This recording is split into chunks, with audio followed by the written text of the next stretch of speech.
for being here with us at this time. It's a holiday, I know, but it's very kind of you all to be here. We have an amazing panel that we have with us, and who's going to be talking about various subjects as such. And we'll have a Q&A. I just want to do some housekeeping first. And that is basically, I just wanted to say that unlike a physical meeting, I don't have to show you where the restrooms are located, etc. But other than that, there's a Q&A session that is going on in which you all can participate by going into the Zoom side of it and giving and putting in your questionnaire as such. Okay, so with that, I'd having some trouble sharing the screen.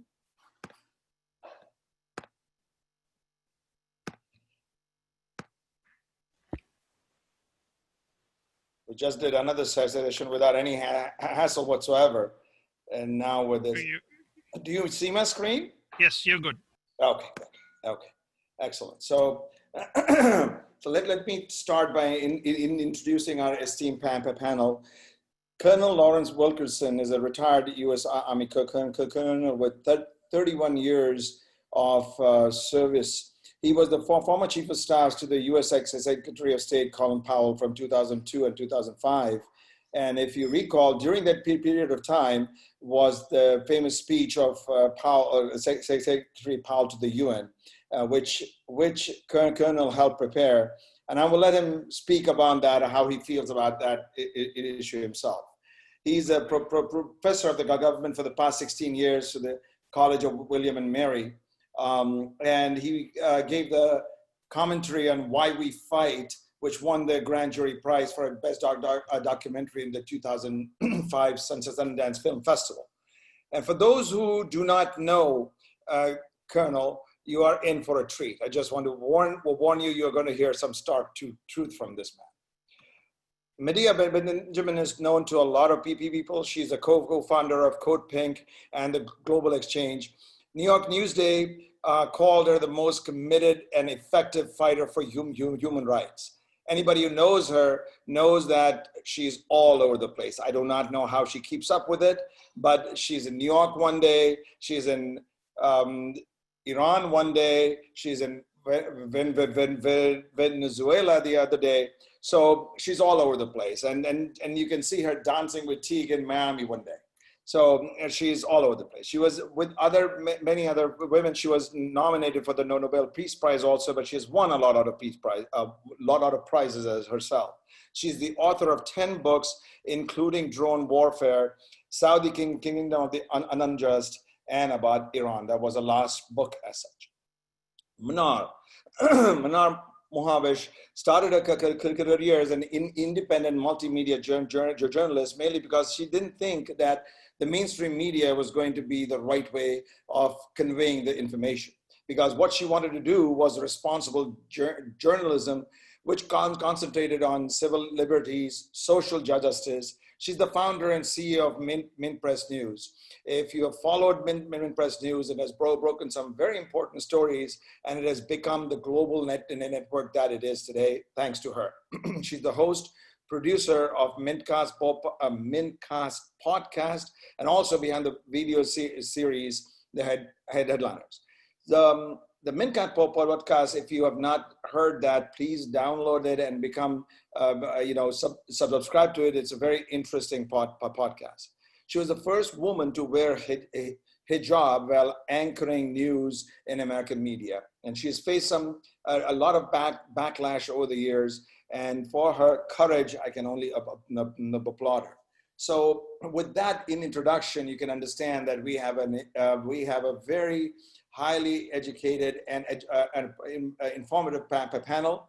And if any screw up is going to occur, that'll be due to the moderator, because it won't be them. Let me start off by asking my first question to the Colonel. International Criminal Court. Chief Prosecutor Fattah Bensouda was investigating the potential war crimes of the United States and Taliban in Afghanistan. Secretary Pompeo called it a kangaroo court, called them, the investigators, corrupt without giving any evidence of why he said that. He imposed sanction not only on them, but their families, preventing them completely from coming to the United States, where they had to come interview to do this investigation. US states that we are not a signatory to the ICC, but you just need one country, and Afghanistan is. But remember, US supported the ICC in Darfur and Congo, in Syria. US also says that we can do our own investigations, but can it? If that was the case, remember Abu Ghraib in Iraq? And if CBS News had not come up with those pictures, those graphic pictures, we may not have heard the details about what happened over there. I'm briefly going to touch this because they are graphic pictures, and just to show you that for a second, and then move on. If somebody gets convicted, you have a President Trump who can pardon that person. Now look at what Fox News then says. Trump rules in favor of military personnel, not a convicted criminal was pardoned by President Trump. So this is what we face. My question is, how can the United States, how can the United States, despite all the wars it is involved in globally, and with the enormous power that it wields, ever be held accountable for any potential war crimes? All yours, Colonel. You need to unmute. Guys, can you please unmute the Colonel?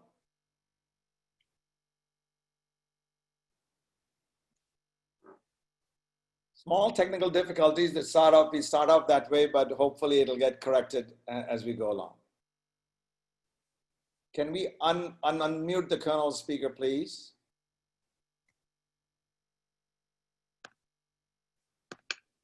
Okay, sir, go ahead, please.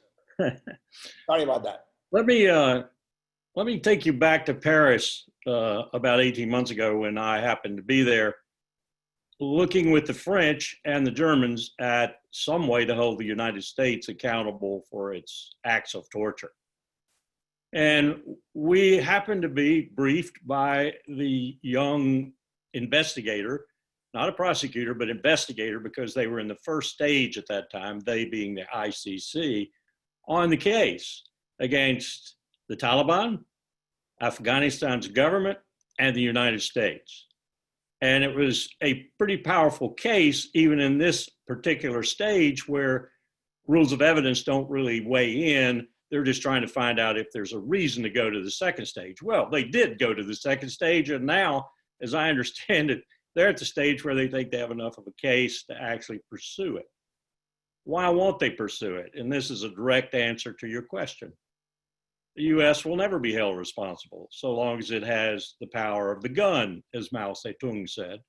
International law comes out of the barrel of a gun. The United States has the biggest gun. This is a despicable position, though, that Mike Pompeo, the Secretary of State, has taken, because instead of trying to finesse it a little bit, instead of trying to be supportive of the court, instead of trying to do the kinds of things that normal diplomats would do in a case like this, he's taken a defiant stance, I assume backed up by the president, and the sanctions we have put on members of the ICC are just unbelievable.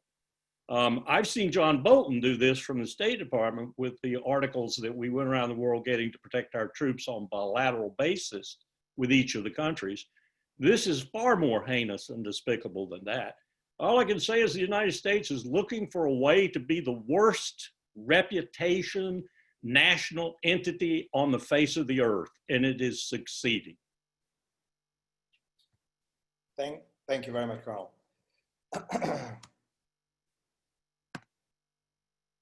Medea, can I ask you to unmute you? Go, we got it. Okay. That is for Sudha, by the way. Medea, since we are on this war path itself, let's just stay with the US military. US military budget is $740 billion, which is same as the next combined 10 countries. Saudi Arabia and India come next after that.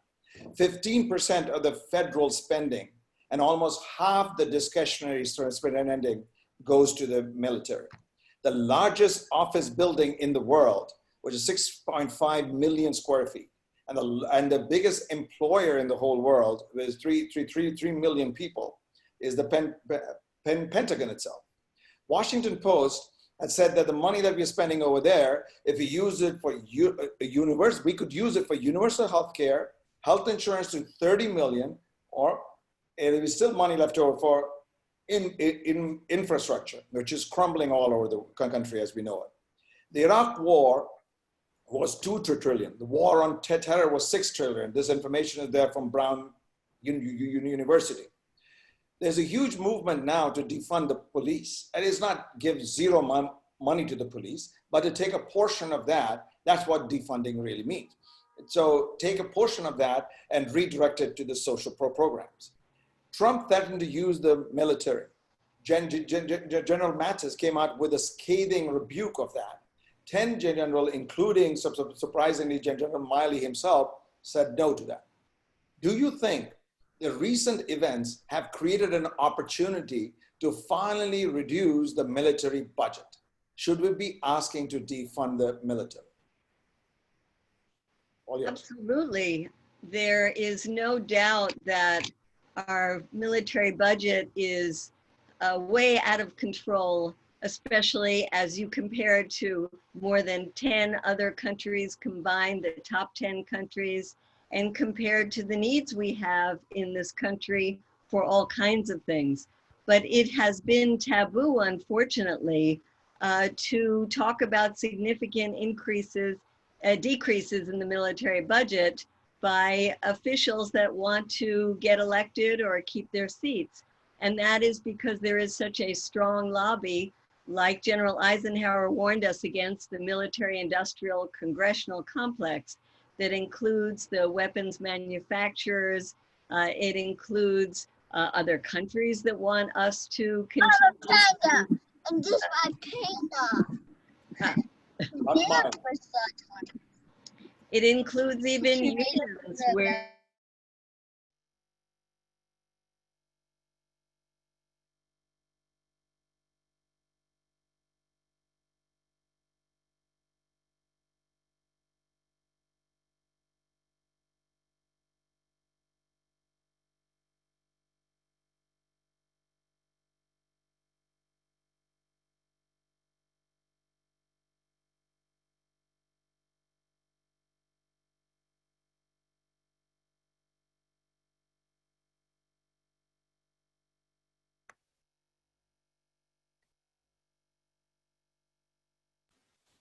Maria, can you please unmute yourself?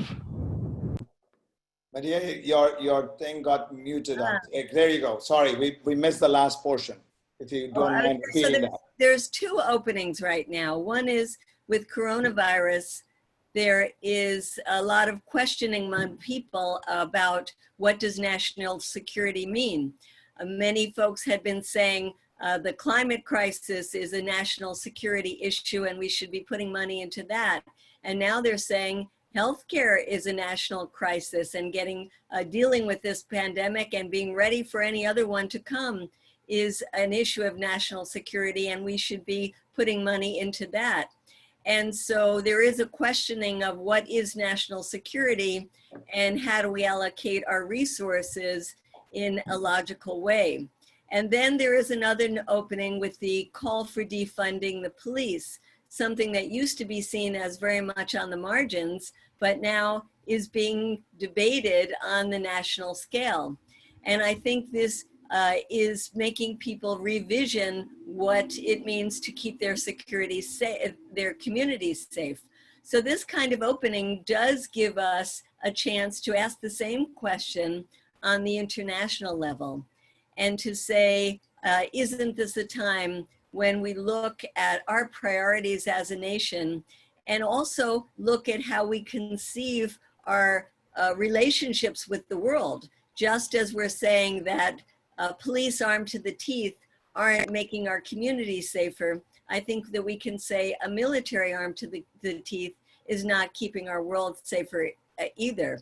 And right now we have Barbara Lee and AOC and some other very brave members of Congress who had put forth a marker, not that we're going to get it very quickly, but saying that we could cut our military by $350 billion, which is over 40%, and still be safe, and I would argue safer in the world.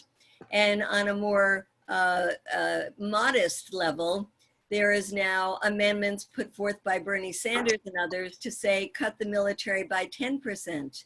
And while many of us might think that's not enough, it is a starter. We won't get it this year, but maybe we'll get it next year or the following year by building up a movement and doing just what you're saying, piggyback on this discussion about defunding the police and say that it's time to defund the military. Thank you very much. Colonel, do you want to add anything to that? I would say there are quite a few plans out there right now that would make anywhere from 10 billion a year to, startlingly enough, 100 billion a year over a 10-year period. That latter would be, of course, $1 trillion in total reductions in the defense budget that in effect would make the military better, more ready, more capable, more focused on the things it should be focused on, than hurt it. So we could take $1 trillion over the next decade out of this just polluted defense budget and actually help the armed forces, not hurt them. Thank you very much. Mnar, if I can go to you. Israeli annexation. Netanyahu and Trump are either getting the blame or the credit depending on which side you're on. But let's take a stroll down the memory lane. The 1993 and the 1995 Accord, the Oslo Accord, had divided Palestine into 3 areas in which 80% of the control was given to Israel, 60 plus the 20 of the combined portion. And what did they do with this? Over a period of time, the settlers came in and they kept on increasing. This is 2018. Now there are about 750,000 of them over there as they settle down. And this is what the checkpoints do to the Palestinians who live there. And the checkpoints are all over the place.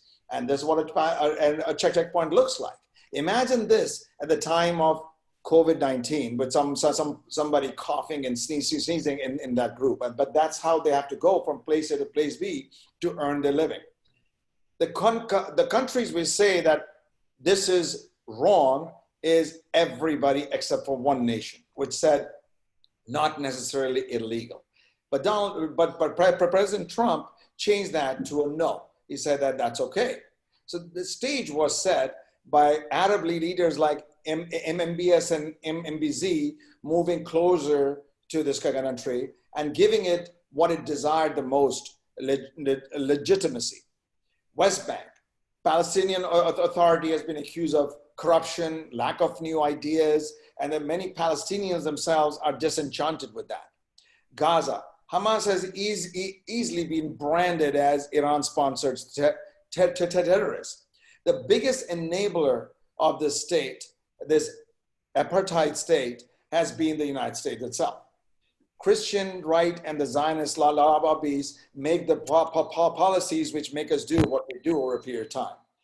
So it set the stage for the deal of the century by the person who's the best expert in the country because he has read 14 books on Palestine.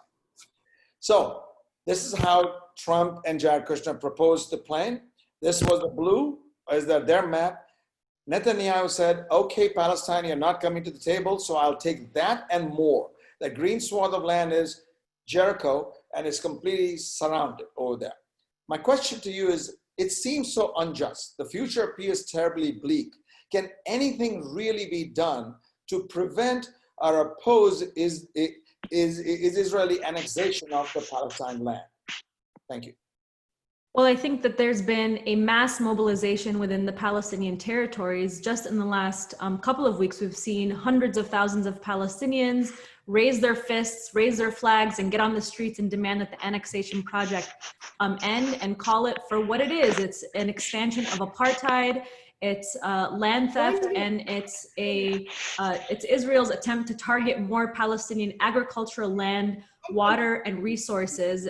Many wars in the Middle East and military adventurism can be defined actually as wars for resources. And if we look at the Jordan Valley annexation project, it's where Palestinians have access to the most fertile agricultural land and water resources, clean water resources. If we look at Gaza, for an example, Israel has completely contaminated all of the Palestinian water supply in Gaza. And so very soon that could be what could happen to Palestinians living in this Jordan Valley region. But I'm seeing some attempts on the US Congress, even those who would appear to be, pro-Israel, including Alexandria Cortez. She's not necessarily pro-Israel, but she's been, pretty neutral on the subject. But she just drafted a letter and received over 190 members of Congress signing this letter, including Bernie Sanders, which basically called on threatening or proposing that Israel not be provided with any military aid if it moves forward with this annexation. The only problem with this is that she stated in the letter, this would create an apartheid reality on the ground. Well, unless you've lived under a rock for the past 60, 70 years, since the state of Israel was created, it basically, the United States and the British, the British, they propped up an apartheid colonial ethnocentric regime on the land of Palestine. And so this is not going to create the groundwork for apartheid. It's only going to expand it and make life for Palestinians much more miserable. And so we have to look at this conflict and this annexation project for what it truly, truly is, which is, modern day colonialism, expansion of apartheid, land theft, and grabbing of resources. And I just did this really fantastic podcast with guest Dr. Ramzi Baroud. He's an academic and he specializes in Palestine and its history. And also with Miko Peled, he's an Israeli peace activist. And Robert Inkelish, he's a reporter and activist who just completed a documentary. He produced a documentary called The Steal of the Century. And all of these individuals had been to this region, the West Bank, Jordan Valley. And in fact, what they can report about this is that this has already been turned into a military zone from a long time ago. And so what this plan is only doing is going to be bringing in more Israeli settlers, over 100,000, which we all know that Trump's son-in-law, Jared Kushner, is going to be profiting off of.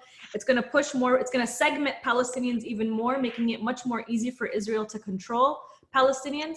And it's going to allow Israel to encircle the entire region of this area, just like it does in Gaza. And it's going to control all of the borders of the people living there. There's no airport that exists in this region. And so Palestinians are not going to have a way out. Imports, exports are going to be completely controlled by Israel. Agriculture is going to be under 100% control by Israel. And so is the water resources. And so just back to your question, I wanted to lay the framework of how this is already apartheid. This is already occupation. It's already a grave humanitarian crisis. And this annexation is only going to take this one step further into a humanitarian crisis that I'm afraid is going to turn the West Bank into the next Gaza, which has been dubbed the largest open air prison and ghetto in the world. And so that's what I fear that's going to happen. And there is one very, very strong element here that if we were to look across the United States, over 28 states right now are trying to make it illegal to boycott Israel. Boycott, sanctions, and divestment is the ultimate, the most strong, and the most powerful form of activism, nonviolent activism that anybody can take to dismantle the apartheid regime, to put pressure on Israel. There's a reason why 28 states are trying to make it illegal for American citizens to boycott Israel. And under this legislation, they're targeting student groups on campuses because they have been, the strongest people, these students who are like 19, 20, 21 years old, undergrad students who are putting pressure and organizing these campaigns for universities to divest from Israel. And so Israel sees this as a very, very big threat to them. In fact, Benjamin Netanyahu 2 years ago tweeted out, I don't remember what the exact tweet was, but he also did an interview about this, that BDS is hurting Israel. And that's why Israel is targeting the BDS movement. They're, they're preventing anyone who speaks out in support of BDS from entering the state of Israel. Even members of Code Pink, I believe, were turned back from entering Israel because they were outspoken in supporting the boycott, divestment, and sanctions movement. And so we have to really, really, really take a stance and kind of do some soul searching as citizens, as humans on this earth, and to say the only way to dismantle any war machine is to really support a boycott, divestment, and sanctions movement, just like the South African apartheid regime was dismantled, not because one day, Miko said this in the podcast a couple days ago. He said, people didn't, the apartheid regime didn't decide to one day end its apartheid regime, didn't all of a sudden decide, wow, we've been really horrific, we're just gonna end this. It took an international, nonviolent, peaceful movement to support sanctions and boycott against South African apartheid, and that's what it's gonna take for the apartheid regime of Israel to also be dismantled. Thank you very much. Medea, COVID-19. This is a question that is near and dear to me as a physician and also as an activist, and I hope you can help us with this. U.S. has the largest number of cases and the deaths around the world, and it's climbing. We are breaking records every day. It seems like a genocide because of denial, gross mismanagement, and lack of leadership. There are conspiracy theories that this virus is a hoax. The risks are exaggerated. The mortality is not real. The social measures are not right. The masks are wrong. We should avoid them. The oxygen and all these other issues that come with it. The ever-Trumpers and with the Fox News, talk radio, Rush Limbaughs of the world, and the social media have done a wonderful job in spreading these conspiracy theories. And I get it. I understand that. That is one way for them to counter the mismanagement that has taken place. But what has surprised me is the activists who we have worked with, people who we know, they have suddenly turned on this and have joined in this whole movement and are spreading the conspiracies themselves. They are, I suppose, I want to give them the benefit of doubt. I suppose they're used to opposing authority. The part that is confusing over here is who's the authority. The authority over here when it comes to a medical problem is healthcare people, and they never have a problem with the White House or the government. Here they are split. So in a split like this, some of the activists have gone with what the White House has been saying as such over a period of time. So my question to you is, if the resistance was so easily infiltrated this time, it will happen again. What can be done to prevent this phenomenon? Thank you. Well, Alia, I'm not even sure I agree with this question because I see it very differently. I see that the people who are part of the circles of activism that I work with take coronavirus very seriously. When you go to the protests here in Washington, you see people all wearing masks. It's hard to social distance, but people are trying to do that. There's a lot of precautions that people take. Folks who are older are encouraged not to come out. People who have pre-existing conditions are encouraged not to come out. So I'm not seeing what you're seeing. I'm seeing that the activist community understands how dangerous coronavirus is, are absolutely disgusted with the lack of leadership in this country, understand that these statistics where in some states the rates of infection and death are actually going up instead of going down, and compare them to other countries around the world. For example, I am part of a new campaign that is trying to lift up an example of a very small country, Cuba, that has not only flattened the curve and is getting to the point of being able to say they have conquered coronavirus domestically, but is sending out dozens of medical missions around the world from Italy to Angola to help stop the spread of this pandemic. And our campaign is to lift up their example by calling for them to be nominated for the Nobel Peace Prize. And anybody who's watching this that wants to be part of that can go to the website Cuba Nobel, as in NobelPeacePrize.org. So I'm not sure I'm getting at your question, Ali, but I do see that people who are actively trying to change this country, whether it's to get a decent healthcare system through a Medicare for all kind of system, people who are rising up against the systemic racism in this country, people who are trying to deal with the climate crisis, or those of us in the anti-war movement, we are quite clear that we have to follow the science in this and work towards ending this pandemic here in the United States and around the globe as part of our activism. That's very nice to hear, but I just wanted to say that just a short while ago, about an hour and a half ago, we had a medical conference, and in which one of the questions that came on Slido was just that, about the fact that why are these doctors going along with the media and trying to scare us, trying to do all this? And we are seeing certain individuals who have worked with us in various events, like activism sort of events, but they are working in a different direction. But you may be absolutely right. The real activists who understand the objective are definitely getting it, and they're staying the path. And the pseudo ones who we thought were with us are really not getting it.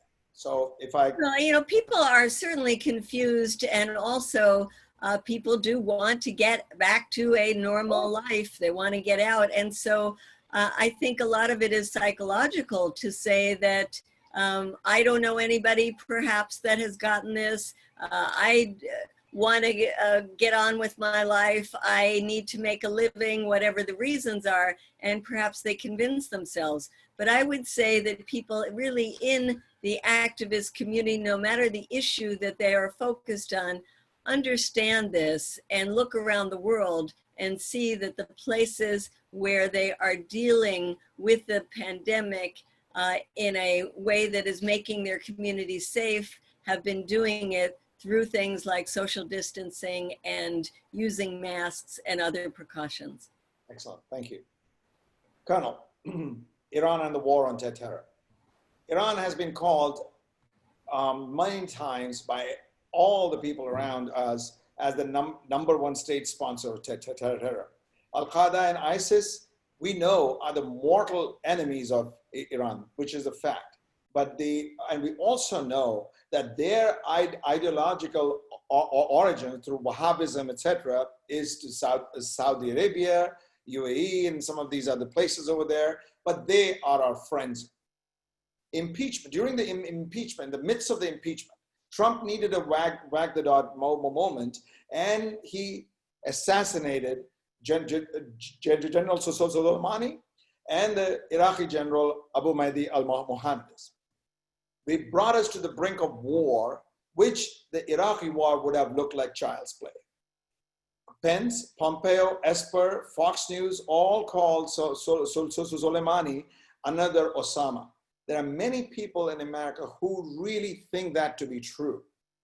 You had a front row seat to the war on terror, and you have inside information on this. So I wanted to know from you, what role did Iran, and specifically General Soleimani, play in Afghanistan against Al-Qaeda, and in Iraq against ISIS? Secondly, what type of precedent has the US set after assassinating not just a general of a country, but a member of a sovereign government who, according to the Iraqi prime minister at that time, was on a peace mission? Thank you.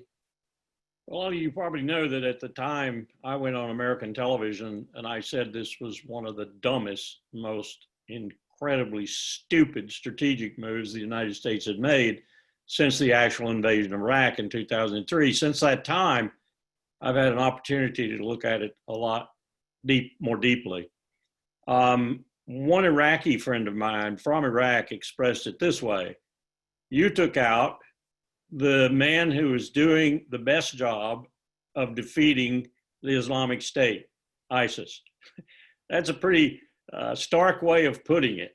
But I think it was an accurate way of putting it, especially with respect to Iraq and ultimately with respect to Iran, for whom ISIS is also an arch enemy.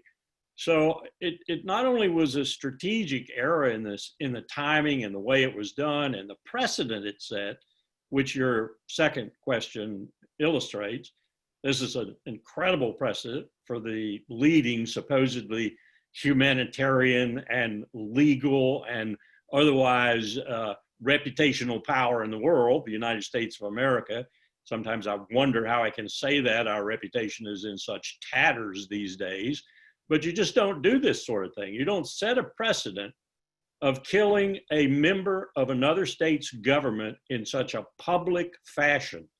If you're going to do it, as one of my Israeli friends said, why didn't you do it in secret and shut your mouth about it? This is just another example of how bad this team is, Trump, Pompeo, Esper, the whole group.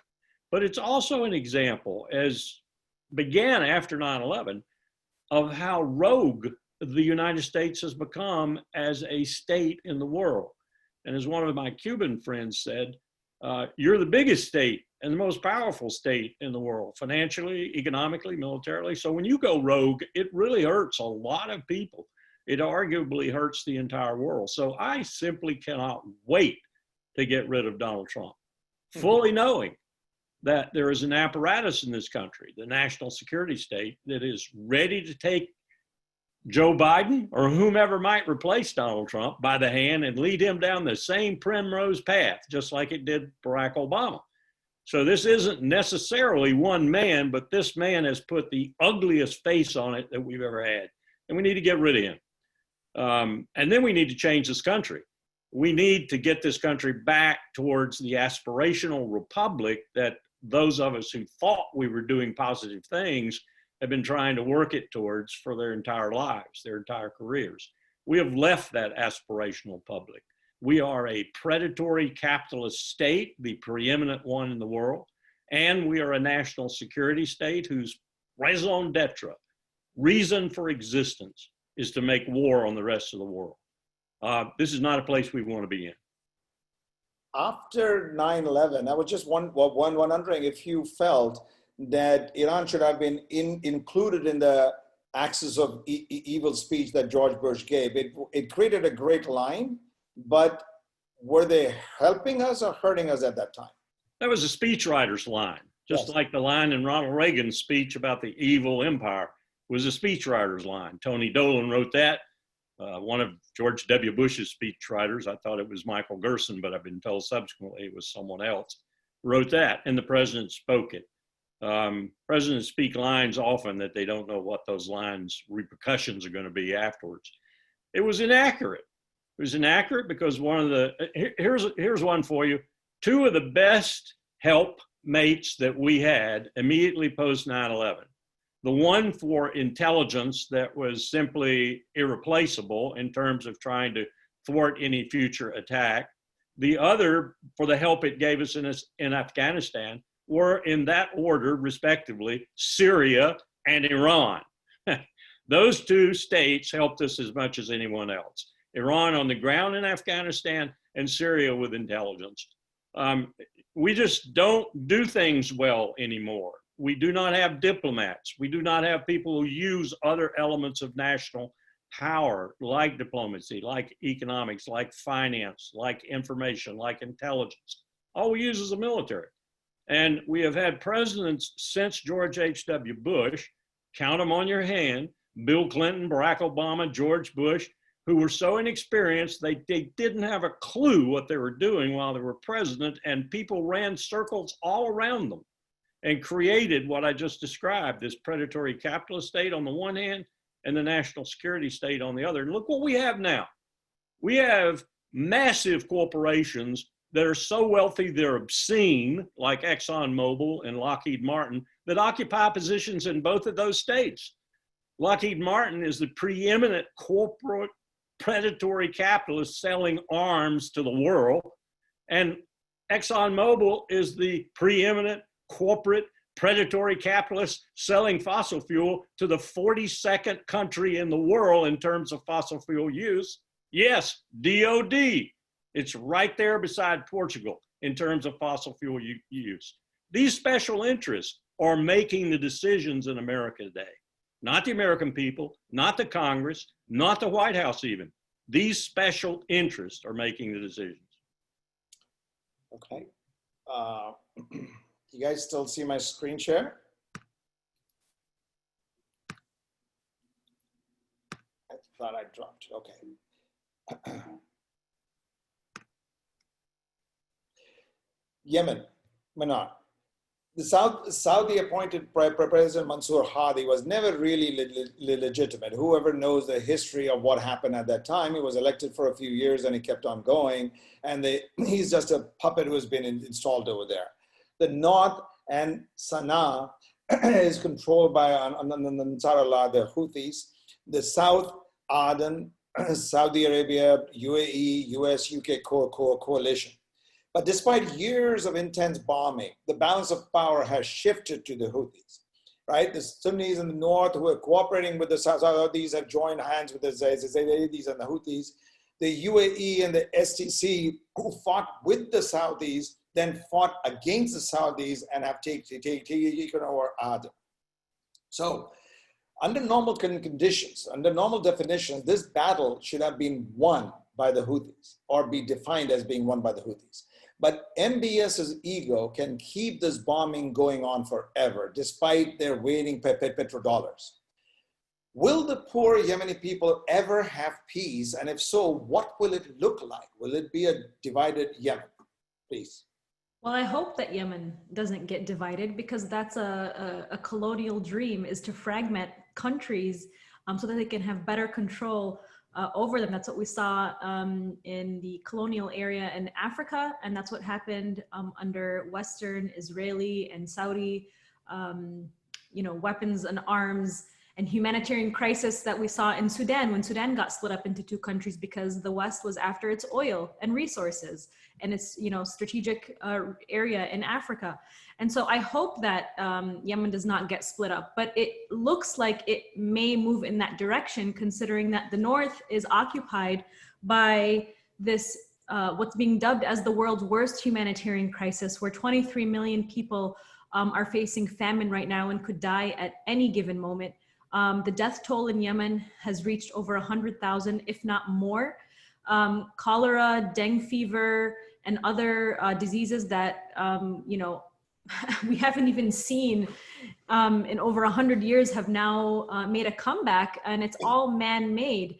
And now temperatures in Yemen during the summer rise to 129 degrees, and Saudi Arabia is blocking fuel from entering the country. We just did a report at Mint Press that there was about 500,000 gallons of fuel sitting at the coast of Yemen that have been stuck there for months, and Saudi Arabia is blocking them from entering Yemen. And so this is preventing people from turning on their air conditioning for those who have access to this technology, and from agriculture and from factories and companies from even just surviving in Yemen and flourishing. And so this is the world's worst humanitarian crisis, and we have that happening on the north, and then on the south, at the south, the United States is playing, this war on terror. They're propping up military sites and torture sites where they're committing grave, humanitarian or human rights violations, at these torture sites in southern Yemen, occupying southern Yemen, by the way, with the United Arab Emirates. And so it's a multifaceted conflict that we're seeing. And so really the only route for peace is for the United States, for Saudi Arabia, and for all of these Arab Gulf countries and the United States, and even all that make up the US Saudi-led coalition, which includes the United Arab Emirates and Egypt and others, and Israel assisting Saudi Arabia with its intelligence on the ground, and the United States also assisting Saudi Arabia with its, fueling its jets in the air right before it bombs civilians. We need to get all of these military powers out of Yemen so that, what a crazy idea that Yemen can decide its own fate. Let the Yemeni people decide who can rule over them and have them hold democratically held elections without any influence coming from outside forces. And so just like I just discussed with the Israel issue, just like with the Saudi Arabia issue, we have one common denominator, which is these massive arms sales in the military industrial complex being fueled by these humanitarian crises. Just like Colonel Wilkerson just described, we have these weapons manufacturers funding all of these think tanks who are basically writing out policy and influencing media narratives to justify these wars, whether it's in Palestine or in Yemen. And so we have to end the arms sales to both Saudi Arabia and Israel, but then also we have to think about what we are doing right here in the United States. We are basically the enabler. Saudi Arabia is basically a proxy state of the United States. Israel is a proxy state of the United States. Like, both issues are so similar because they're both, whether it's Palestine and Gaza or the West Bank and this annexation deal, or what's happening in Yemen. And by the way, I believe Yemen is probably in a far worse situation because there's a media blackout happening with Yemen. Not as many people know what's happening with Yemen. With Palestinian resistance and mobilization and activism is like hip and cool now, right? Like, people are waving the Palestinian flag on college campuses like it's like a normal thing. Whereas Yemen, people are not talking about the 23 million people who are facing starvation. And for those who are talking about it, it's like we're shouting out at a wall, it's like that number has numbed everybody. Like, people cannot even fathom 23 million people that are about to starve or who are starving and that could die at any moment. And so we really have to look at, sanctions and boycotts and the end to these arms sales. And then not to mention Saudi Arabia is sitting in a key human rights position at the United Nations, where it's controlling what kind of humanitarian aid enters Yemen, where it controls what the UN can and cannot say about what's happening in Yemen. And so, like, the people that are creating all of this havoc and this chaos around the world, just like Larry Wilkerson described, are the ones who are ruling over us. And so we have to flip it all around. And I think Yemenis also have to look at this divide and conquer that's being placed over them by the people on the ground who are dividing them versus, Yazidi, Shia, Sunni, whatever it may be. We actually, in the beginning of the conflict, we actually covered how Saudi Arabia was dropping leaflets, little pamphlets on Yemenis. And these pamphlets were literally just propaganda against Zaydis and Shia people. And it was to prop up these, Sunni militant men into fighting jihad. And so we have to look at this from all different facets. And I wish and I hope that the Yemeni people and all people that are living under the thumb of militarism and occupation and Western colonialism will really look within themselves and realize that they are being used as a pawn in this greater military industrial complex for profits for these weapons manufacturers.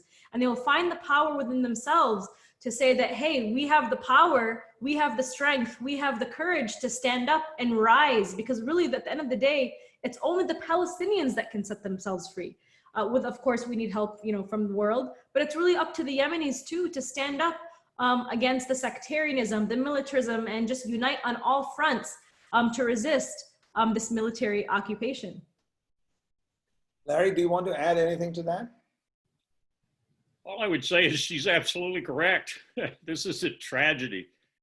We just did a tabletop exercise at the U.S. Institute of Peace, looking at the Red Sea and looking at Djibouti, Eritrea, Ethiopia, Sudan, and looking on the other side at Yemen. And one of the most dangerous waterways in the world for people actually dying every day by the dozens is crossing that sea out of the war in Yemen, or going looking for jobs out of no job areas in Eritrea, Ethiopia, Sudan, and so forth. And sitting in the middle of it now is Djibouti, with the Chinese, the Japanese, the French, the US, the Italians, the Turks, everybody there. It's a cockpit of danger and a cockpit of interest, significant interest right now. More important than the Strait of Hormuz, more important than the Persian Gulf. And Yemen sits there being contested because of that importance. This is crazy. This is insane, as Mnar has just pointed out. We're destroying these people, and we're destroying them for a Saudi pipeline to the south, and we're destroying them for their strategic position and so forth. The same reasons we've always tried to destroy Yemen since World War II anyway. And it needs to stop. It needs to stop. People need to sit down, take notice of what's happening, and stop these things. We had legislation in the House and the Senate. It passed. It passed under the War Powers Resolution. It demanded the president get the United States out of supporting Saudi Arabia in Yemen. And if we were out, they would have to get out. It didn't pass. Trump vetoed it. It passed. Trump vetoed it. And there were not enough votes to override that veto. This is insane. The Congress voted to stop this war, stop the U.S. participation in it, and Trump vetoed it. Insane. And can I just add one more thing Yes. to the Wars Power Act? I think it was very good that Bernie Sanders, and again, I'm like that cynical person who thinks like we are not going far enough. It addressed the war in Yemen, but I really wish it would address the southern occupation of Yemen as well. And that's a really, really key part, because I feel like that's like the hidden war.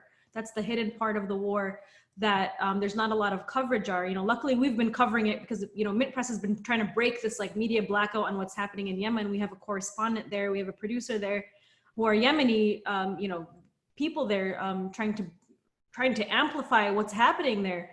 But I hope that it's, again, it's a multifaceted conflict that all aspects need to be addressed. Medea, Colonel spoke about all the legislation that is going on.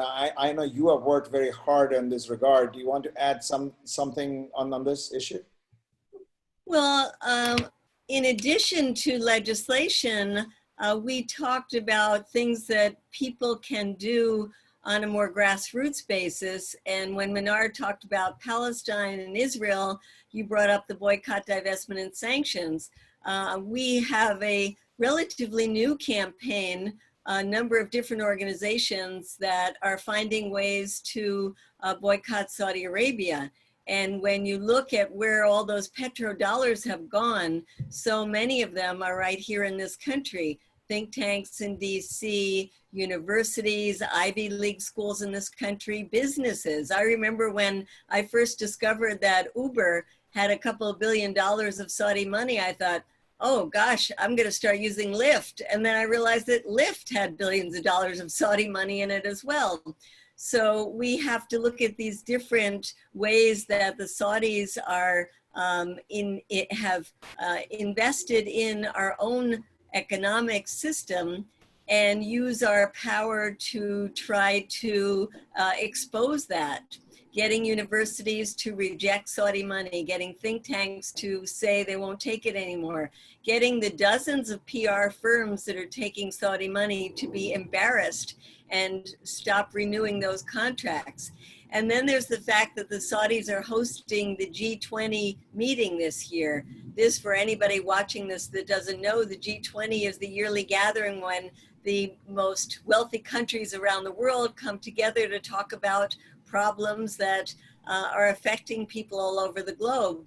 It is just disgusting that Saudi Arabia is allowed to be the host, but it gives us an opportunity, because in addition to government representatives going to the meeting, whether it happens virtually or in person this year, we don't know, but they also have invited academics, they invite women's groups, they invite business leaders. And so there is a very robust campaign now to try to get people to refuse to go and participate in this G20 as long as the Saudis are the host. So you can go to codepink.org and look at some of the ways you can participate in this campaign to boycott Saudi Arabia.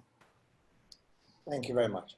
So this ends this portion of our conference, in which I was asking the questions. The rest of it is going to be the audience who have asked questions in the last couple of days on Slido. And those who have Slido can check this out also. And I'm going through that. And if any of you prefer to ask a specific question that you like, I'll be glad to do that.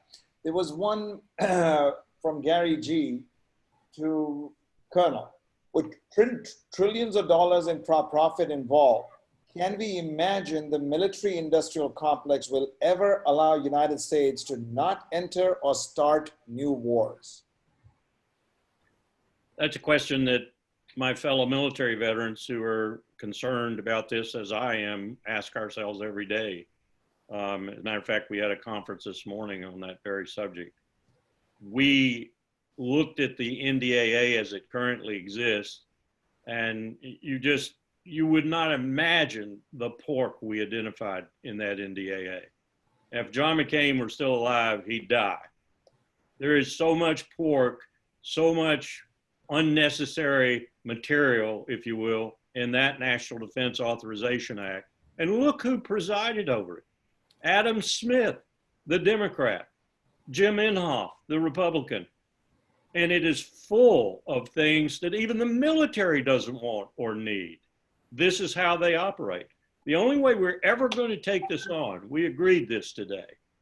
We call it patriotic dissent amongst us veterans. The only way we're going to stop this is to mount a full-fledged campaign to identify to the American people what the cost, the opportunity cost of this largesse to DOD are. And it's not just the fact that the money's not being spent on things it should be spent on, like infrastructure, like healthcare, like education, and so forth. It's also the fact that it's creating this instrument in the world that wants to make war with everybody. 800 bases across the face of the globe. The rest of the world combined, including China, Russia, and India, have less than 75. We have 800 at a cost of about $75 billion a year just to maintain the bases. The American people need to get mad. They need to get angry. They need to ask their representatives in the Congress where this money's going and why. And if they don't get satisfactory answers, they need to throw them out and get new people. And they need to keep doing that until we get some change. Thank you. Mnar, what was it like covering the protests in Minneapolis? And while we're at that, do you think that the Black Lives Matter has opened up an opportunity for people who are pro-BDS to join up with that and many other movements of that kind?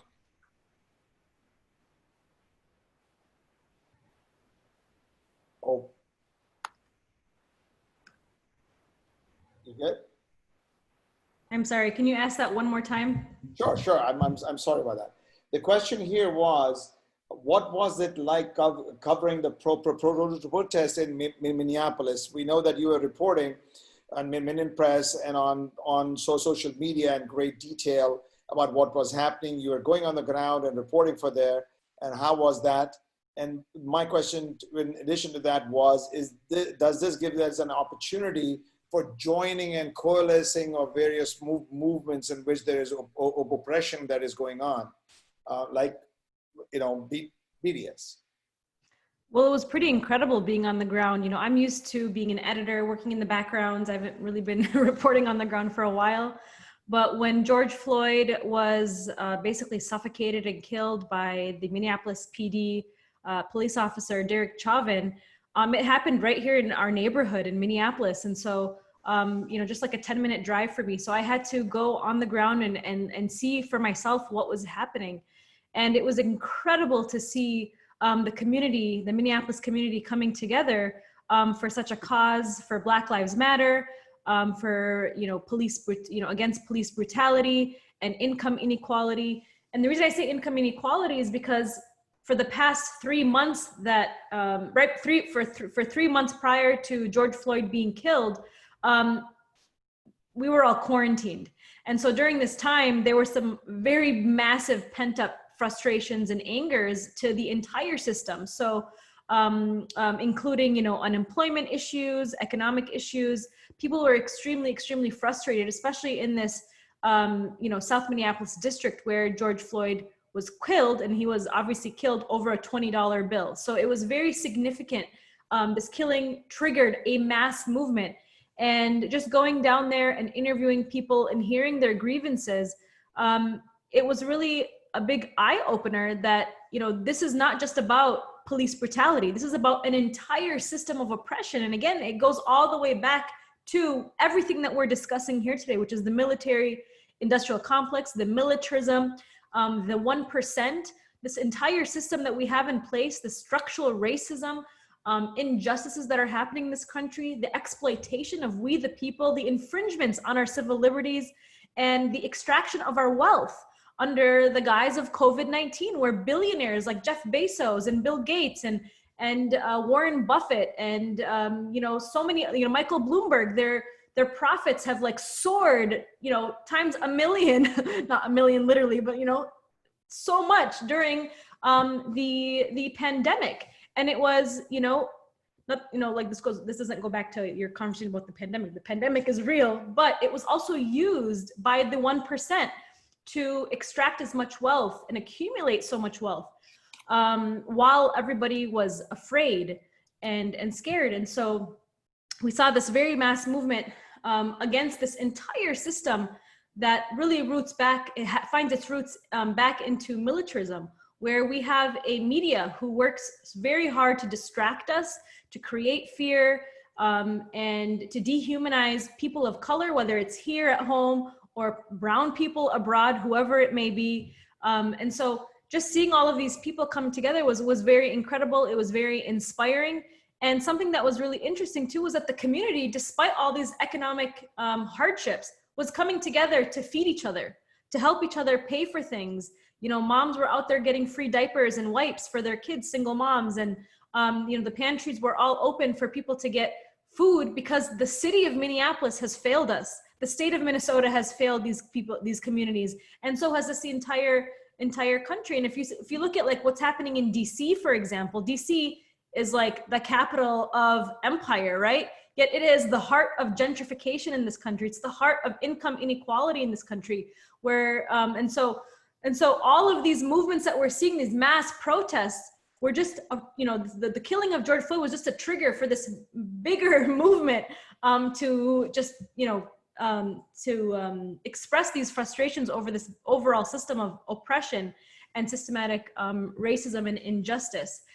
I don't know if that answered your question, but I feel like I kind of went on a tangent about like everything that I saw and witnessed. We wanted to know your experience, and you did tell us that. That's the most important thing. I mean, we don't see good. the way you saw it, so we wanted to know that. Ali, can I add? Please. Because I'm sure, Mnar, you know this well, because part of the question was, is this an opening to connect struggles? And oh, yes. Okay. Yeah. Struggles around Palestine. You know, from the time of Ferguson, when Michael Brown was killed, the Palestinians were on Twitter saying, here's how you deal with tear gas, and send their solidarity. And so many of the Black Lives activists, the key leaders, have actually been to Palestine and make those connections directly. And in fact, when you look at the platform of the Movement for Black Lives, they got in trouble with a lot of their more liberal friends because there's a whole section there about Palestine where they called what was happening a genocide. And so those connections are very much there. And I think a lot of the leaders of the Black Lives movement recognize not only Palestine, but struggles around the world, that their liberation is tied to these other struggles. Absolutely. It all goes back to militarism and these entities that rule over us to profit and exploit. And Palestine was mentioned a lot during the protests. You know, I saw people compare Israeli police training of the Minneapolis police forces. I believe it was in 2012. I don't know if Derek Chauvin was at this conference, but there was about 100 Minneapolis police officers that attended this conference in Israel, where they learned the brutality that they're using today, and racial profiling and technology, you know, surveillance technology for police. These are all rooted, again, from, you know, not that they wouldn't exist anyways, since these are part of our oppressive system here and unjust system here in the United States, since police brutality has existed for so many years, especially during the Jim Crow era. But a lot of these new advances and these new techniques where, officers are kneeling on the necks of, people that they're trying to arrest. How many images have we seen of Palestinians on the ground with Israeli soldiers kneeling on their neck and Israeli police kneeling on the neck of not even just adults, but children, hundreds of children. And so a lot of these tactics are absolutely being identified as coming back from the apartheid state of Israel, which is the ultimate police state, with checkpoints and racial profiling and apartheid policies. And a great campaign called Deadly Exchange to try to stop local police departments from being trained by Israelis. And so anybody interested in that can look up Deadly Exchange. And I know Larry is involved as well on the campaign to stop the 1033 program, which is to stop Pentagon, quote, surplus from going to these police departments. That's great, because MS had asked that question and both of you have really answered that. That was going to be something I was going to ask. But while staying on the same topic, this is a quick question for Larry. Sean asked, kneeling while the national anthem is played, is that an insult to the troops or to the flag? We had a big discussion about that the last 72 hours or so too amongst my veterans group. And the consensus is that patriotic dissent is an absolute requirement right now if we are to move this country back on a track to the aspirational republic that our founders created. However marred and imperfect that creation was, we feel like the aspirational republic, and what do I mean by that? Look at the Bill of Rights and you know what I mean by that, is more important than anything else right now. And so anything that is patriotic dissent is okay. And if I were there, I'd do the same thing. Wow, that's a pretty impressive answer. Medea, Anonymous asks, what was it like during the Venezuela embassy situation? But before you answer the question, do you mind giving us a little background on what is going on in Venezuela? People do not know too much about it. Why are Pompeo and Trump so much after Maduro and all that? Good luck. Yeah, right. Well, to try to sum it up quickly, the United States doesn't like when other countries try to forge their own path, and especially in Latin America, where even under the Trump administration, they openly talk about the Monroe Doctrine, which was a doctrine saying that the Latin America was the US backyard. And so since the time that Chavez came to power in 2002, the United States has tried to have regime change in Venezuela and have imposed these extremely dramatic, brutal sanctions that are leading to the death of many, many people in Venezuela. And so when the United States, as part of this regime change campaign, took a very unknown person who was the head of the National Assembly in Venezuela and worked with him to declare himself president, and then has gone to say that this parallel institution, which is totally fictitious, this guy Juan Guaido doesn't hold any power inside Venezuela at all, but they wanted to give him the embassy in Washington, D.C. And we said, this has nothing to do with whether you like the Venezuelan government or not. That's not the issue. The issue is one of international law, that the Venezuelan real government is the one represented at the United States. It's Nicolas Maduro, and you can't just give an embassy to a fictitious president. So a number of us were actually living inside the embassy for over a month until the police came and kicked us out, arrested people, and there was a long trial. But the point of all of this is to say that it was a great example of citizens standing up against US intervention in Venezuela or elsewhere around the world and say, we want to be a nation that abides by the rule of law, that respects the sovereignty of other nations. And even though in the end, we lost it and the embassy is now in the hands of this fake President Juan Guaido, who doesn't do anything, but in fact it's closed because he can't run an embassy or provide visas or passports because he has no power in Venezuela. But it was a great example, and it was seen, while it wasn't covered very much in the United States, it was seen by people around the world. We're very happy to see Americans standing up for this idea of non-interventionism. While you're on that, could you also comment on how the Iranian ships with the oil were sent to Venezuela and how they are being turned around, and now Pompeo is threatening to take over?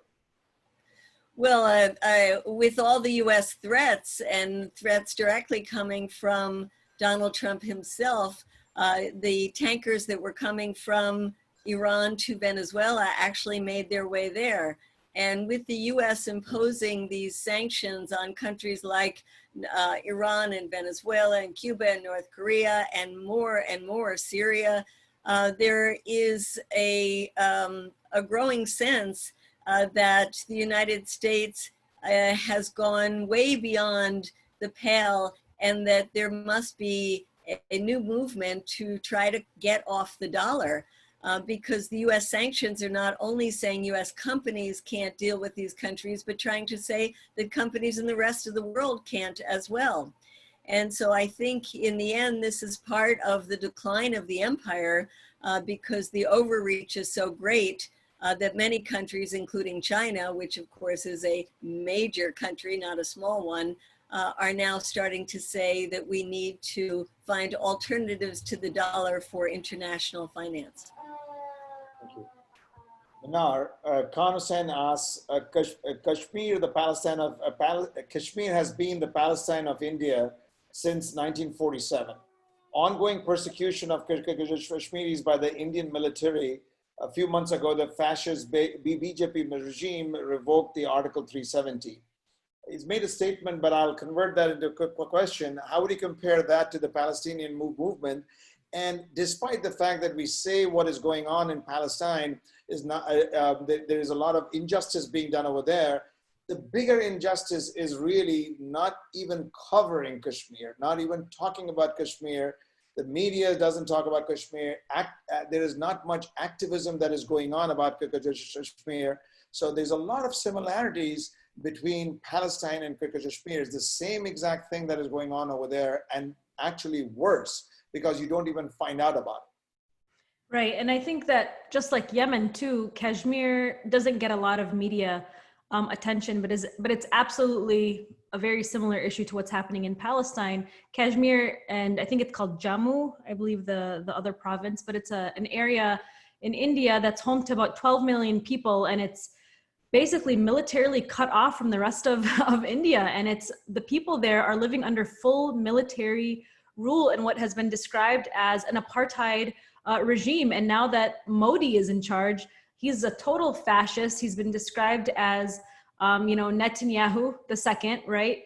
And so under his rule, the apartheid policies that are taking place in Kashmir have only accelerated. And I think the biggest tragedy here with Kashmir, just like in these other conflicts that we don't hear of, is that there's a major media blackout. And so there's not even as much attention being brought there, but it's for the mere fact this oppression is taking place for the mere fact that these people are Muslim.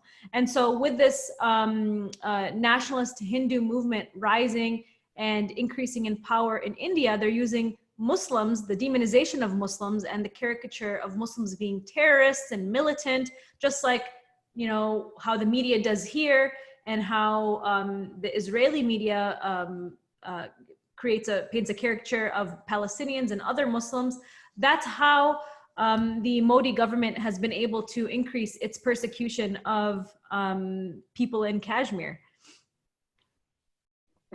Larry, do you see systemic racism in the military?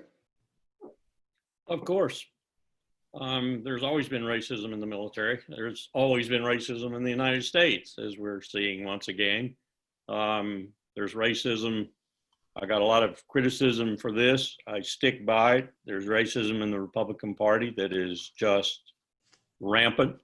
There's been racism in the Republican Party ever since Dick Nixon executed his Southern strategy and brought all those disgruntled Solid South Democrats like Strom Thurmond from my state of South Carolina into the Republican Party. Racism is part and parcel of the world's existence, and it is part and parcel of America's existence, and has a special history here, as I hope most people know, though of late I've found Americans to be so damnably ignorant that I wonder sometimes. Racism exists in the U.S. Armed Forces. Thank you. Medea, if I could ask you to unmute. Mustafa M. asks, have we all forgotten Kashmiris, Uyghurs, Rohingyas? What will make the activists care for them? I know you are very busy. You have your fingers in so many different places and you're overwhelmed with a lot of different things, but these are people who are really oppressed. What can you suggest can be done for these people from activism point of view as such? It's tough when we have so many different issues. We've talked about some of them tonight, and there's so many more to talk about. I focus on the issues where my government has the greatest responsibility in terms of making things difficult for people around the world. And the three areas that you talk about, the US is always involved in one way or another, but it's not the central character in those. But in any case, I do try to keep up with these issues. Thank you, Mint Press, for giving us information on these issues. And I think that we have to recognize that Muslims around the world are targeted. And we have here at home the additional problem of Islamophobia that has been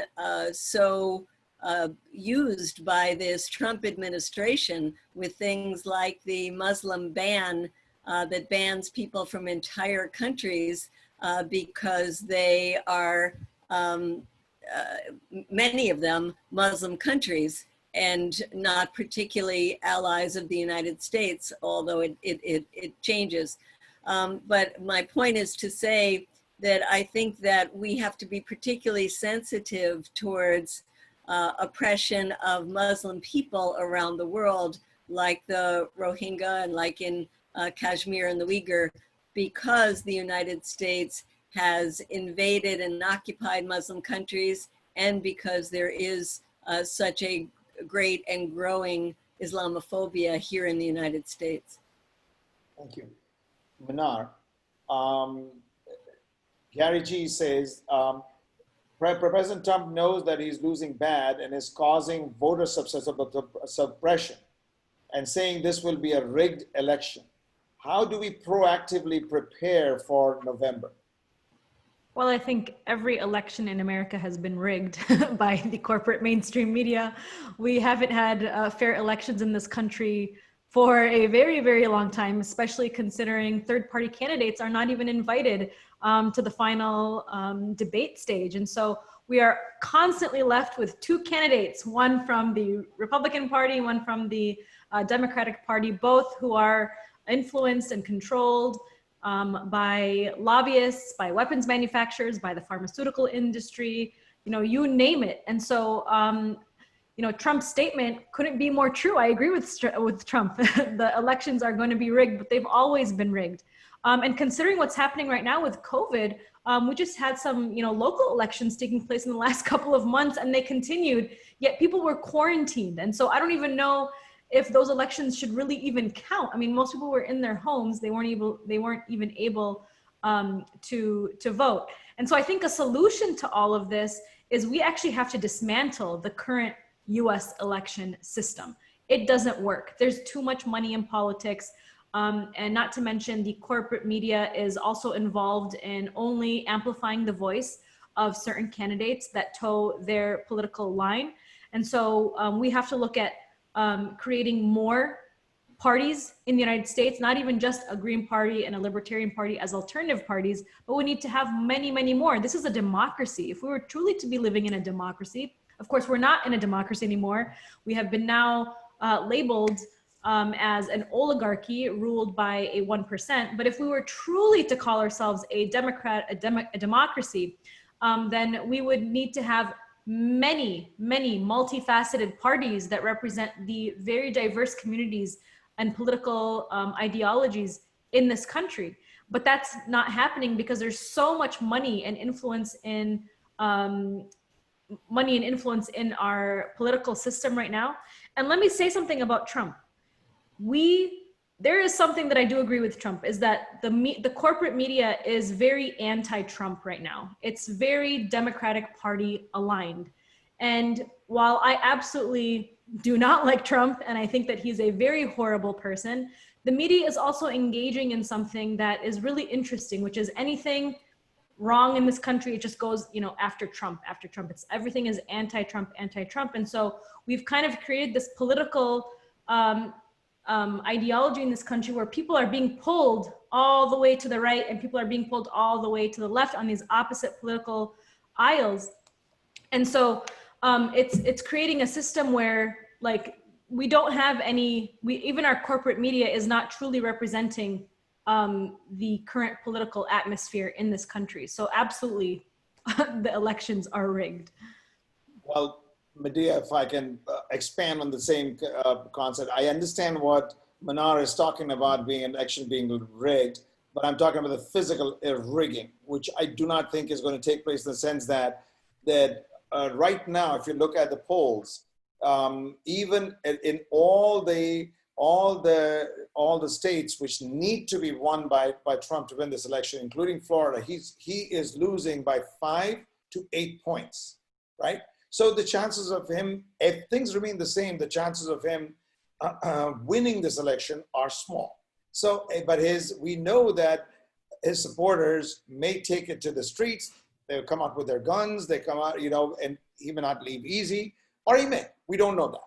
But the question I think the person wanted to also address is, how do we prepare ourselves for that kind of situation when the election is going to be made as if it was so rigged that I never lost, it was a lie. And if he does lose and Biden becomes the president, he will not be the true president. In the lead up to the election, I think we have to do a lot of work around the issue of voter suppression, the attempts to limit the vote by mail. We're still going to be in the midst of coronavirus, so we need to be able around the country to vote by mail. The kind of preparation, if Trump doesn't leave office or if there's a contested election, is going to be tough depending on coronavirus as well, because I would normally say we have to be ready to take to the streets in a nonviolent way ourselves. We have to be ready to do Occupy movement in a different way, but in cities throughout the country to demand respect for the will of the voters. If we are still in the midst and potentially even greater of a pandemic during the wintertime, that's going to be difficult to do. So we're in a tough spot right now, but I think just the fact that people are talking about and having these kind of calls, and I've been on a number of them with people saying, oh, how can we be prepared, that people are recognizing that it might be an issue of having to come out onto the streets and to not listen to the Democratic Party. This is not about Joe Biden and the Democratic Party. This is about our rights as Americans and as voters. And if we think that Trump is stealing the election, I don't know about you, but I'm not going to wait for the Democratic Party to tell me what to do. I will be out in the streets, and because I live in Washington, D.C., I'll be in front of the White House, not one day, not 2 days, but constantly, and not let it go to the Supreme Court like it did the last time, but have it be the people's response. Okay. If I can stay with you, MS asked a question. Biden opposes BDS, but has said that the annexation is wrong. With the progressive wing becoming stronger, can his views change? Do you think that the progressive movement and all the activists together can push him a little bit to the left on these type of issues? Well, my organization, Code Pink, just organized a letter to Biden on this very issue, that we got over 100 organizations representing millions and millions of people. And we laid out what is a just and fair policy towards Israel and the Palestinian struggle. And we sent the letter then to Biden's people, and we got a response back right away. And we're having meetings by Zoom call starting next week. I think that we can't be too cynical and say we're never going to move him. We'll never move him unless we try to move him.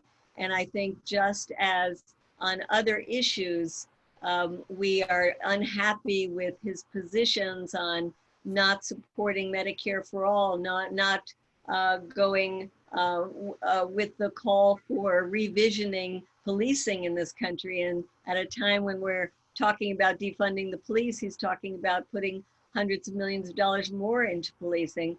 But we have to push him on these issues. And I think if we push hard enough, he is movable, yes. Larry, I think to the extent that we want. yes. Larry, if I can combine a couple of the questions that have been asked. One question is, can the system change? Can the change of the system happen from within? The question is that are there enough Larry Wilkersons in the system as such to change it from within? And also, is the U.S. policy controlled by a few? What are the biggest lobbies which are controlling the U.S. policies? Well, that last one's pretty easy. Things like the Foundation for Defense of Democracy, the AIPAC, the NRA, you name it. The moneyed lobbyists are the ones who have the congressman more or less in their back pockets. People ask me why I say that about Jim Inhofe, for example, from Oklahoma. Just look online at how much money he gets from the fossil fuel industry. And you know why Jim Inhofe brings snowballs into the Senate of the United States and contests the existence of climate change. It's, you know, we've spent billions of dollars in this country on advertising on that stupid instrument called the television. 500 channels, 499 of them are moronic, the other one's inane. We spend billions on advertising, and we say that money in a congressman's pocket doesn't influence him. Give me a break. Please give me a break. It's the same thing as advertising.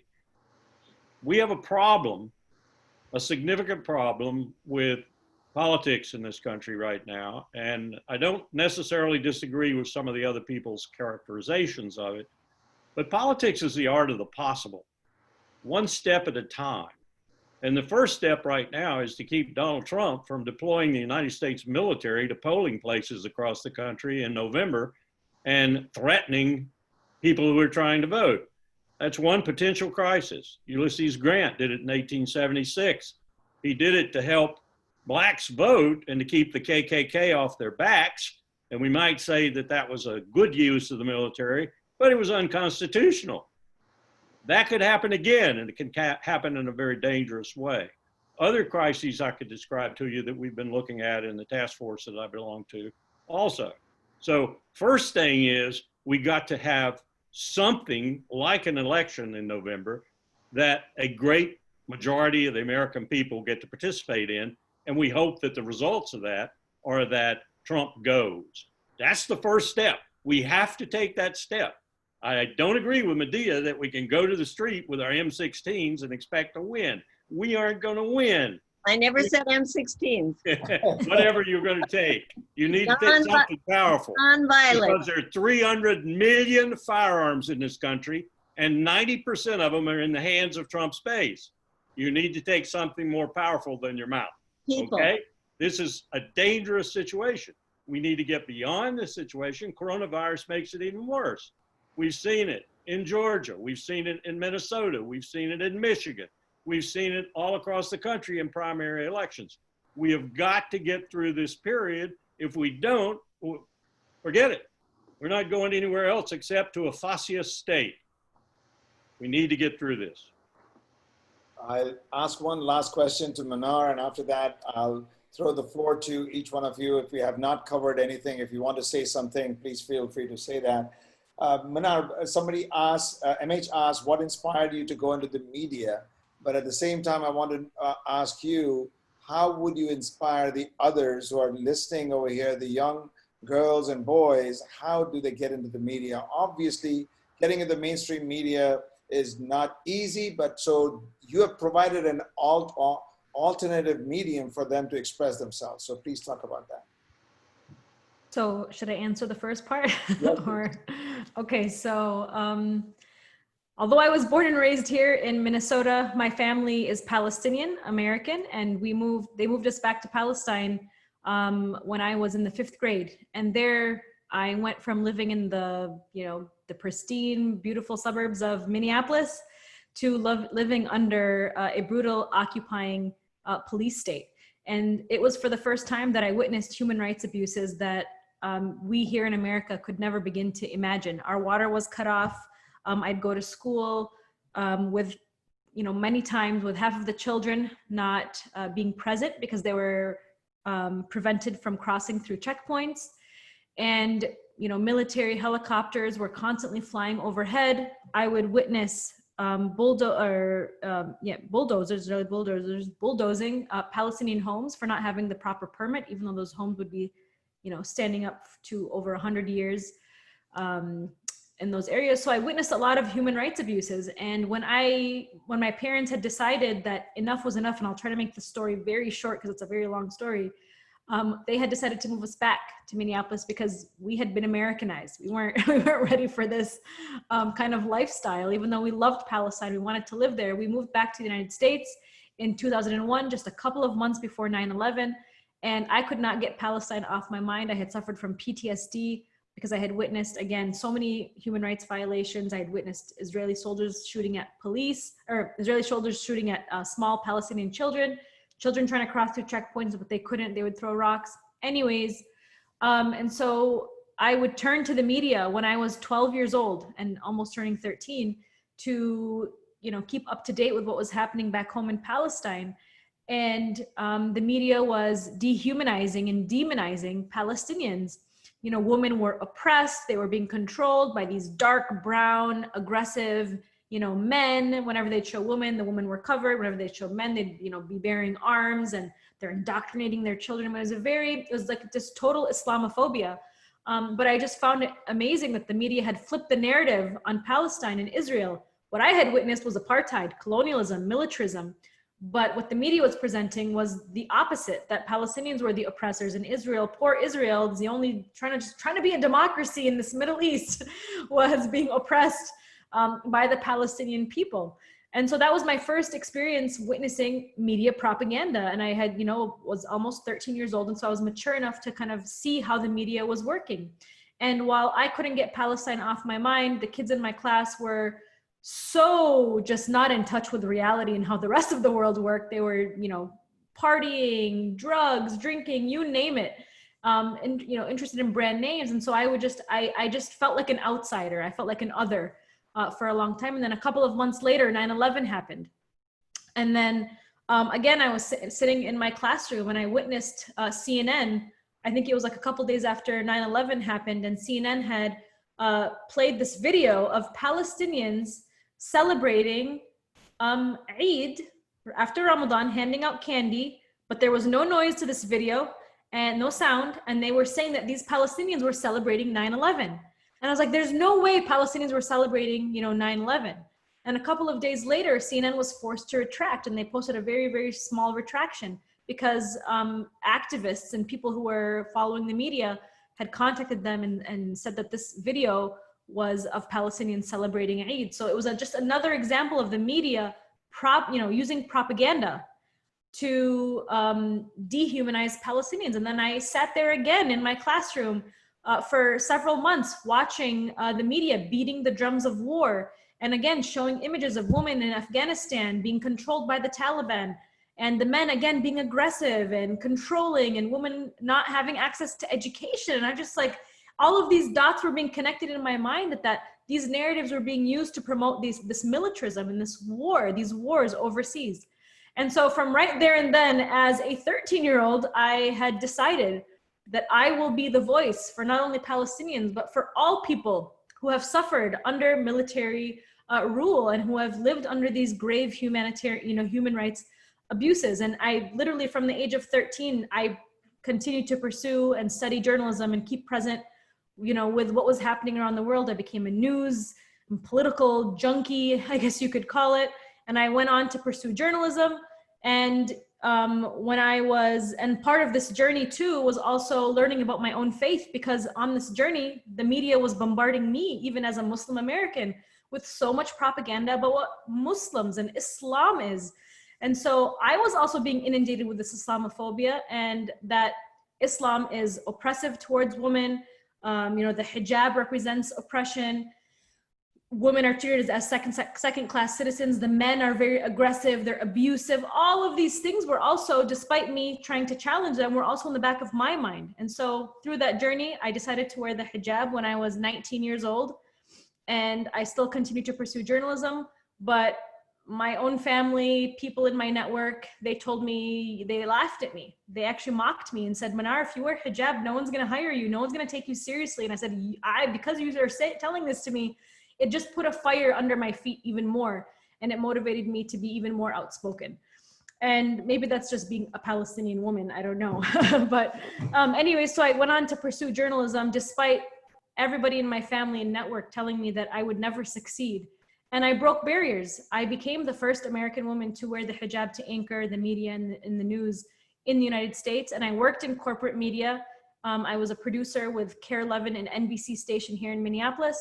And it was there that I realized and recognized that it wasn't the mainstream media that I was striving to work for, because I would just look like everybody else, and I would just be like everybody else, and I would just parrot the same things like everybody else.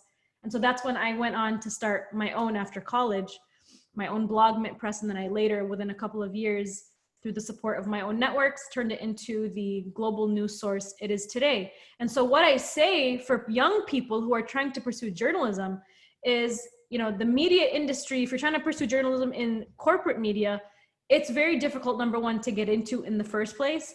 But I think it's more important to take an activist approach when you go into the media, because if you're just going to go and work in these news stations and these radio stations and, you know, major newspapers, and you're put on a beat, you have to really ask yourself, why are you pursuing journalism? Why are you trying to get on this path? If you are truly there to work as a journalist, as defined by the US Constitution, by our First Amendment right, which is to be a voice for the people, which is to hold the government accountable, then you better, I personally say, you know, you can be that advocate within corporate media, but you're gonna have a really, really tough time. And I think that you need to work within independent and alternative media, and also study international relations and public policy, because that's really good to have as a backbone within your educational background. And one last thing I was gonna say is, we as Muslims have been telling ourselves that our voices are not being heard within the media. And that's just pushing us to not be the media. It's pushing us not to amplify our voices. And so we have to get on our own soapbox and believe in the courage and that strength that we have. We have to believe in our own voice to get out there and to speak up. We have to stop being afraid of fitting in and just challenge whatever we need to challenge so that we can stand up for injustice. And even though our parents and our families, my parents didn't want me to be a journalist, they wanted me to be a dentist, a dermatologist, right? A lot of kids grow up in those kinds of families saying, no, we want you to be a lawyer or a doctor. And so we have to, and while those things are good, we have to also ask ourselves, what is it that we want to give back to society in our career path? That's great. That's a great story. I'm going to ask Colonel and then Medea to sum up the evening. If we missed anything that you wanted to say, if you don't mind just stating that now. You want me to start? Yes, sir. I think we're at a crucial point right now, given what we're doing with nuclear weapons, given what Putin is doing with nuclear weapons. We could destroy the world tomorrow morning easily between the two of us, and we could do it by an accident. For example, we could have a hacker in Texas sitting at a computer with his Diet Coke and hack into the nuclear codes and fire off a barrage of nuclear weapons, and the Russians would respond in kind. You think that's impossible? It is absolutely not impossible. Read Bill Perry and Tom Kalina's new book, The Button. Bill Perry was Bill Clinton's Secretary of Defense, the only engineer, I think, in my memory, to ever be Secretary of Defense. He knows what he's talking about. We are extremely, extremely dangerous right now with nuclear weapons, and we're going to spend $1 trillion plus to get some more of them. The second thing we're looking at that threatens the human race and its existence on this planet is climate change. It's coming with a vengeance. I'll probably be dead before you people are underwater, you younger ones, but you're going to be underwater, or you're going to be in a really bad situation because the way the climate is changing on this planet. The planet won't give a damn that it kicks us off or kills us, just like it did with the dinosaurs. The planet will go on for another 4 billion years, but we'll be gone as a species. These two existential crises that are confronting us right now are deadly, deadly serious. More even than the coronavirus or anything else that might come down the pike like that, because it at least leaves some humans alive. These two crises won't leave anything alive. And yet, look at us. We're broken. We're falling apart. The empire is disestablishing itself a little bit more every day. If we don't get our act together, if we don't help the rest of the world get their act together, all these problems we've talked about in the last hour or so are going to be overwhelmed by the reality of the destruction of the human race. These are two huge crises confronting us. And when do you hear the mainstream media talk about them at all, really? Serious stuff. Thank you very much. I just want to give a plug to Abby Martin's movie on Gaza. Please buy it, rent it or buy it. It's an incredible movie. I think it's about 15, 16 bucks is available on the in internet. And also Medea has done some excellent podcasts about the defense, the military, etc. Medea, you have the last word.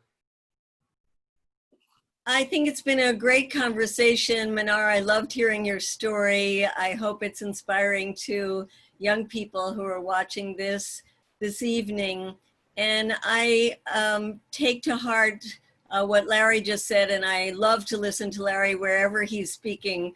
Sometimes I just Google Larry video and find anything that he's ever said and want to listen to it. He's so brilliant. And I wanted to leave us maybe on a bit of a more positive note, which is to say that there are some great campaigns like the Poor People's Campaign right now that is taking on exactly these issues that Martin Luther King talked about 50 years ago: poverty, racism, militarism, adding in the climate issue, as Larry has so eloquently just talked about, and saying that all of this necessitates a moral revival and calls on people of faith throughout this country to come together. And there are local groups of the Poor People's Campaign around this country, so anybody who wants to Google them and find a group in your community. I think it's one of the greatest examples of bringing together these issues that have come up tonight and turning them into an inspiring movement that brings all kinds of different people together to say, yes, we have to change who's in the White House, but it's bigger than that. We need a different view of how the society we want to build in the United States is built and how we want to interact with the rest of the world. So I'm delighted to have been part of this, and I think, Ali, you're part of that movement of revisioning. And thank you for taking your work as a doctor and seeing the health of the country and the health of the planet in this much broader perspective. Thank you very much, Medea, and that's a great way to end this town hall. I was absolutely humbled when I realized that I would be questioning people of your caliber. The three of you were absolutely amazing. I hope the other people in the audience learned as much as I did, because it was a ton. And also we are extremely grateful to the audience also for staying with us, asking us these fantastic questions. It was an incredible 1.5 hours.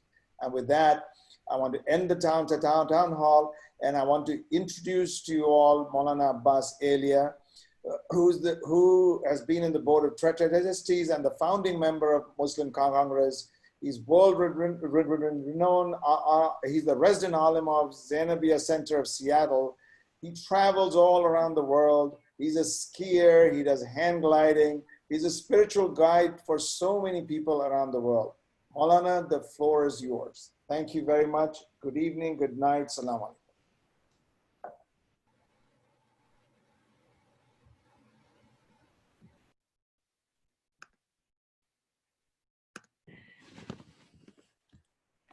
Please go ahead. Can you hear me? Is my Yes, voice? yes, we can hear you very clearly. Thank you. Please go ahead. Bismillah ar-Rahman ar-Rahim. Alhamdulillah Rabbil Alameen. Wassalatu wassalam ala ashraf al-anbiya wal mursaleen wa khatim al-nabiyyin sayyidina wa maulana Abil Qasim Muhammadin al-Mustafa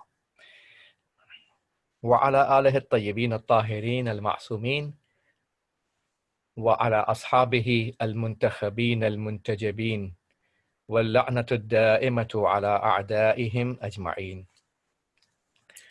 أما بعد فقد قال الله تبارك وتعالى في كتابه الكريم يا أيها الإنسان إنك كادح إلى ربك كدحا فملاقيه.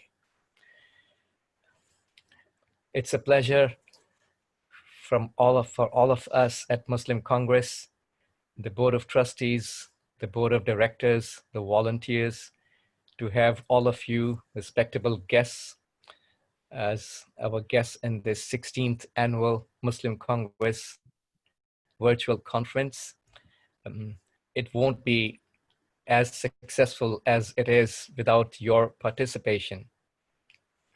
I'm extremely thankful on behalf of the chairman of Muslim Congress, Hujjatul Islam, Sayyid Sartaj Zaidi, and the entire board of trustees and the board of directors. I would like to extend gratitude to each and every person amongst you, especially our valuable panel, Colonel Larry Wilkerson, Medea Benjamin of Code Pink, and Mnar Muhawesh from Mint Press, for your valuable opinions and analysis. And I would like to thank all the scholars and alims who participated in our conference from different corners of the world. Hujjatul Islam, Sheikh Haider Shirazi, and Hujjatul Islam, Sayyid Ali Zaidi, and Hujjatul Islam, Sayyid Hadi Yasin, and Hujjatul Islam, Sayyid Ali Tawfiq. And I'm also very thankful to the organization of physicians called Imamia Medics International for their role and their information that they provided to the community, to this broader audience from all over the US. And hopefully we have some participants from Europe as well. So all the medical advices that they gave in their workshop for the entire community. I would specifically like to thank Dr. Ali Musawi from New Jersey for his wonderful participation, role, and hard work and sincerity for the cause. And likewise, I would like to thank Dr. Nasir Hussain, Dr. Shujaat Ali Naqawi, Dr. Shujayat Ali, and likewise, I would like to thank Brother Sayyid Kazim and the various moderators that we had today in this conference, Zahra Beg, Zain Beg, Sister Reem Naqawi, Brother Raza Jafari, and last but not the least, Dr. Qambar Jafari from Texas. Dr. Qambar likewise has been a key to our conferences almost every single year of the Muslim Congress conference held every year. And I would like to request all the audience to, in order to pay respect from our own perspective, please recite a salawat for all of these honorable guests and all these volunteers. Allahumma salli ala Muhammad wa ali Muhammad. Also, another salawat is requested for all the moderators of this conference, please. Allahumma salli ala Muhammad wa ali Muhammad.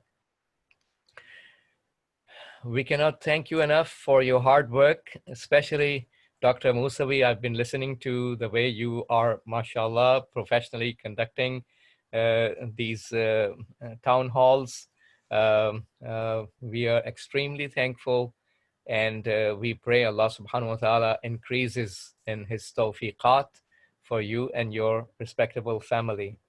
The purpose of this conference, as you know, is to establish the values and to establish and to strive to establish a society which is based on the divine values.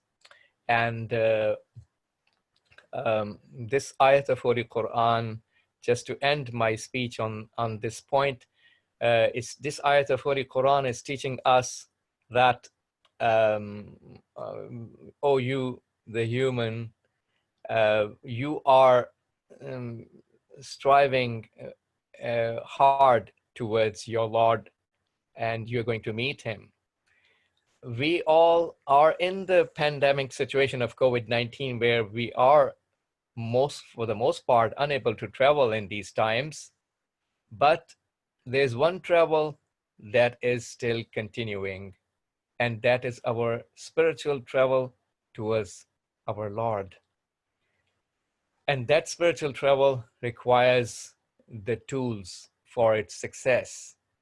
And those tools cannot belong to this world of matter, which is temporary.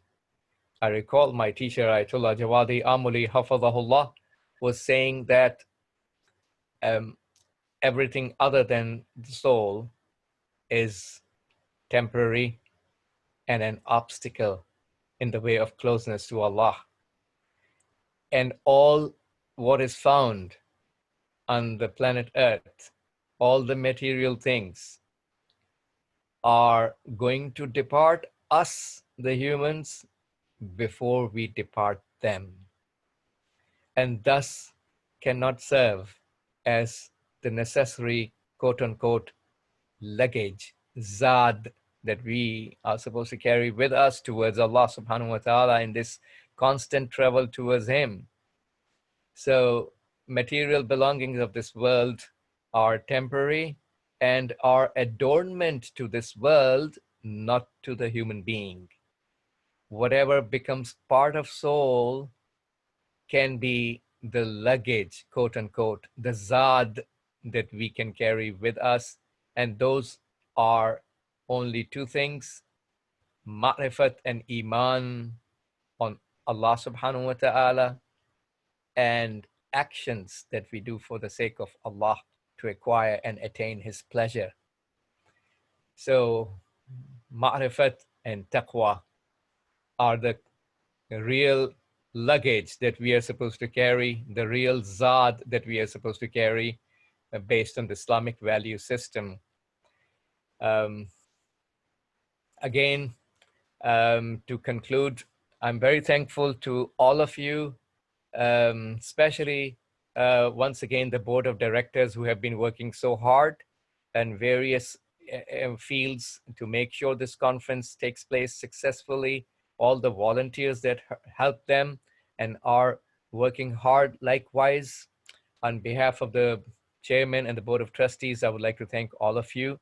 And I would like to thank each and every person amongst you, the participants, because without you, the conference would never be the same. At the end, let us recite dua of Imam Sahibul Zaman alayhi salam as we conclude this conference. Bismillahir Rahmanir Rahim. Allahumma kulli waliyyika al-hujjat ibn al-Hasan salawatuka alayhi wa ala aba'ih fi hadhihi as-sa'ah wa fi kulli sa'ah waliyan wa hafidha wa qa'idan wa nasira wa dalilan wa ayna حتى تسكنه أرضك طوعا وتمتعه فيها طويلا برحمتك يا أرحم الراحمين. اللهم عرفني نفسك فإنك إن لم تعرفني نفسك لم أعرف نبيك. اللهم عرفني رسولك فإنك إن لم تعرفني رسولك لم أعرف حجتك. اللهم عرفني حجتك فإنك إن لم تعرفني حجتك ضللت عن ديني. اللهم صل على محمد وآل محمد. Thank you very much. Inshallah, see you next time in our upcoming next program of Muslim Congress and the next conference, inshallah, and 4th of July next year. Thank you. Thank you, Maulana. And just to end it here now, I want to announce a poetry slam that we have planned for tomorrow. The details are going to come in the email and all our social media channels. Wassalamu alaikum wa rahmatullahi wa barakatuh.